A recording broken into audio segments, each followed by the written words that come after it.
TB వ్యాధి నివారణ వ్యాధిగ్రస్తులకు చికిత్స కోసం ప్రభుత్వ లక్ష్యాల ప్రకారం కృషి చేస్తున్నామని జిల్లా ప్రభుత్వ ఆసుపత్రిలోని టీబీ యూనిట్ సూపర్వైజర్ రవికుమార్ చెప్పారు. పైకో ట్రస్ట్ ఆధ్వర్యంలో ఆ సభ్యులకు శనివారం టీబీ యూనిట్ ఆధ్వర్యంలో టీబీ నివారణ జాగ్రత్తలపై అవగాహన కల్పించారు. ఈ సందర్భంగా టీబీ యూనిట్ సూపర్వైజర్ రవికుమార్ మాట్లాడుతూ టీబీ ముక్త్ భారత్ అభియాన్ను ప్రధాని మోడీ ప్రారంభించినట్లు గుర్తు చేశారు. దీనిపై 100 రోజుల అవగాహన కార్యక్రమం జరుగుతోందని చెప్పారు. దేశంలో 2030 నాటికి టీబీని పూర్తిగా నిర్మూలించాలని లక్ష్యంగా నిర్ణయించుకున్నారని చెప్పారు.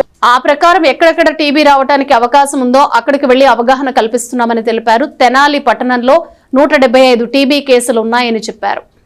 టీబీ ముక్త భారత్ అభియాన్ అనే కార్యక్రమం 2026 మార్చి 24 తారీఖున మన ప్రధానమంత్రి గారు స్టార్ట్ చేశారండి.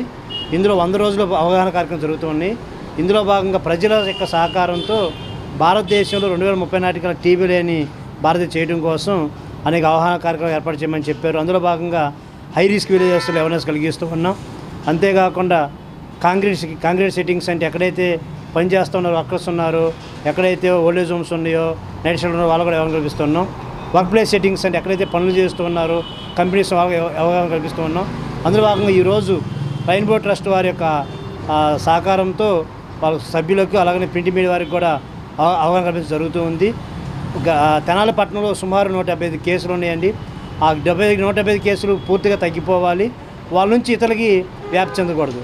టీబీ కేవలం గాలితో వ్యాప్తి చెందుతుంది కాబట్టి ఎవరికి టీబీ లక్షణాలు కనుక ఉంటే తెనాలి పట్టణంలో ఎవరికన్నా లక్షణాలు కనుక ఉంటే అంటే 2 వారాల నుంచి దగ్గర రావటం, బరువు తగ్గిపోవటం, ఆకలి లేకపోవటం, తగ్గినప్పుడు కళ్ళలో రక్తసార పడబడటం, వాళ్ళ శరీరంలో ఏ పాటలైనా కణితలు రావడం లక్షణాలు కనుక ఉంటే అసలు చేయకుండా తెనాలి టీబీ సందర్శిస్తే ఫ్రీగా టెస్ట్ చేస్తారు, ఫ్రీగా మందులు ఇవ్వడం జరుగుతుంది.